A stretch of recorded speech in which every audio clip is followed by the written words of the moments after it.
responsible for the use of violence, and he's also called him a sick man, and that's a big attack that is coming from Donald Trump. He has said, and I quote, Iran's supreme leader is responsible for the use of violence at the levels never seen before. He's a sick man. It's time to look for new leadership in Iran is a big attack that is coming from Donald Trump.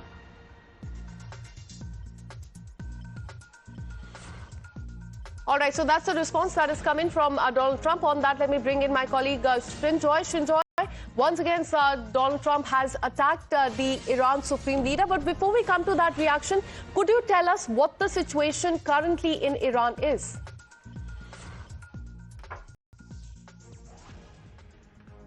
Well, at this point, that there are still demonstrations going on the streets. Now, these demonstrations are not new in the sense that they've happened in 2022. They've happened even before that.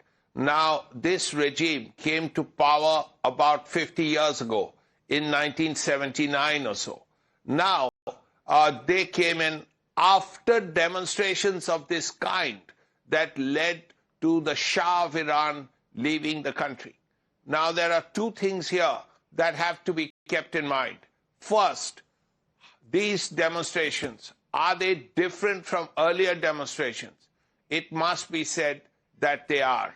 Secondly, will these demonstrations, serious as they are, worrying as they are, and it has led to enormous reprisals. There is blood on the streets, is what we are hearing. And there are reports of huge numbers of people killed. But those have to be they have to be accurate. We don't know for sure if the numbers are correct or not.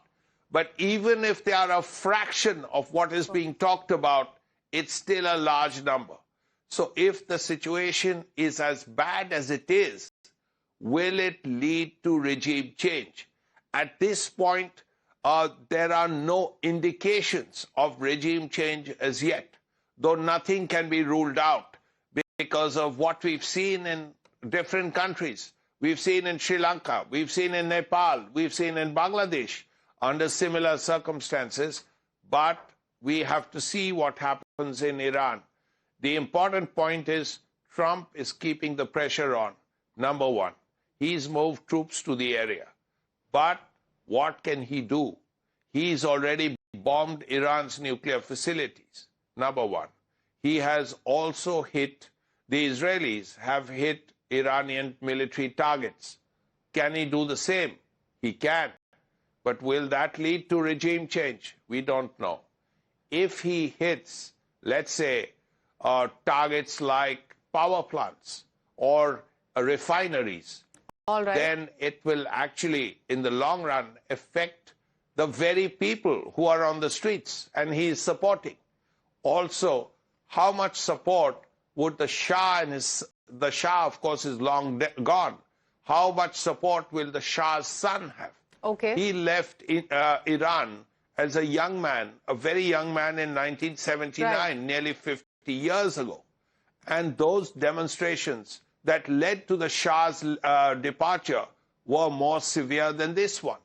So we still have to see absolutely, and at a time when the situation is escalating in Iran, a reaction that is coming from Donald Trump that it's time to look for a new leadership in Iran. And now a reaction that is also coming from Iran's leader. They've called Donald Trump a criminal for backing protests, blaming the protesters for death as well. So that's a reaction, big reaction that is coming, calling Donald Trump criminal. Remember, they have been leveling allegations against Donald Trump and also Israel for stoking the protests in the country, and now they've called him a criminal for backing the protests.